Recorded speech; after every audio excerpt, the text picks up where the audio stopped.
ধর্ম নিয়া, ইসলাম নিয়া এবং আল্লাহ আল্লাহ রসুলকে নিয়া কখনো কোনো সময় তোমরা কটূক্তি করতে পারবে না।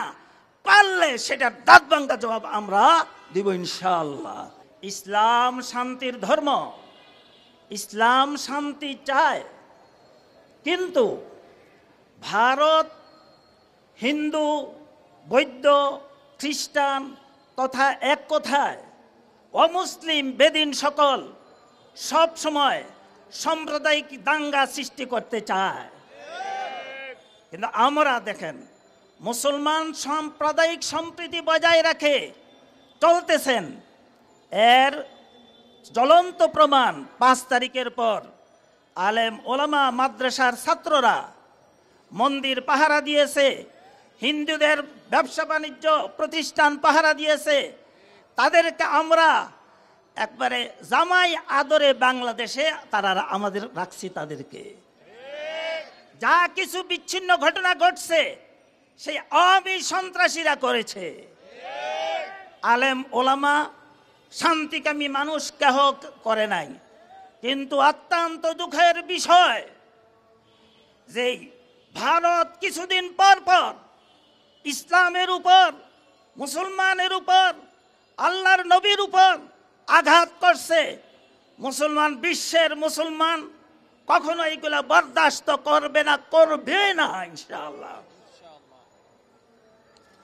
আমরা দেখতে পাই যে ইহুদি, নাসারা, খ্রিস্টান তারা লেবাননে হামলা করছে, ফিলিস্তিনে হামলা করেছে, আফগানিস্তানে হামলা করেছে, ইরাককে ধ্বংস করেছে।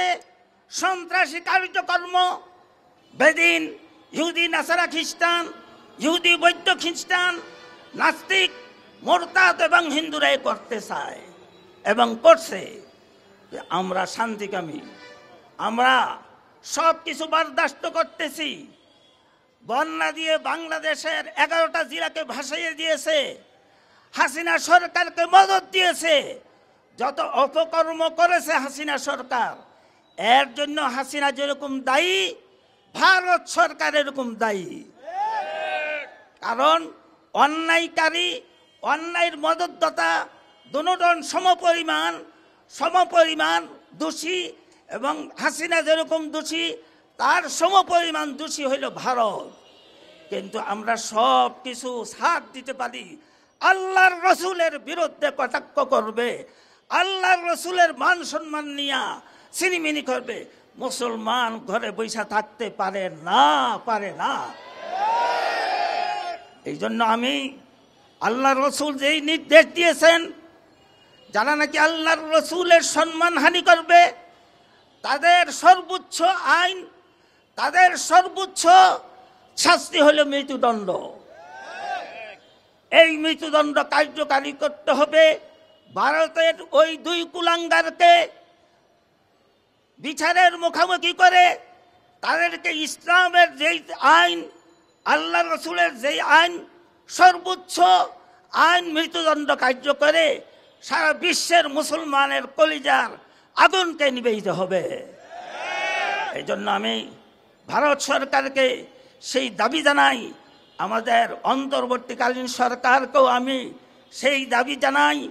এই বিক্ষোভ মহাসভার থেকে আমাদের পক্ষ থেকে, ইসলামী ঐক্যজোটের পক্ষ থেকে আমাদের দাবি যে কূটনীতির মাধ্যমে ভারত সরকারকে চাপ দিতে হবে। আমাদের বিশ্বের সমস্ত মুসলমান, বাংলাদেশের মুসলমানের দিলের আগুন নিবারণের জন্য সর্বোচ্চ শাস্তি বাস্তবায়ন করতে হবে। আমরা চাই বিশ্বের মুসলমান এক থাকবে। হিন্দু, বৌদ্ধ, খ্রিস্টান কেহর উপর হামলা করবে না, কেহর উপর নির্যাতন করবে না, দাঙ্গা সৃষ্টি করবে না।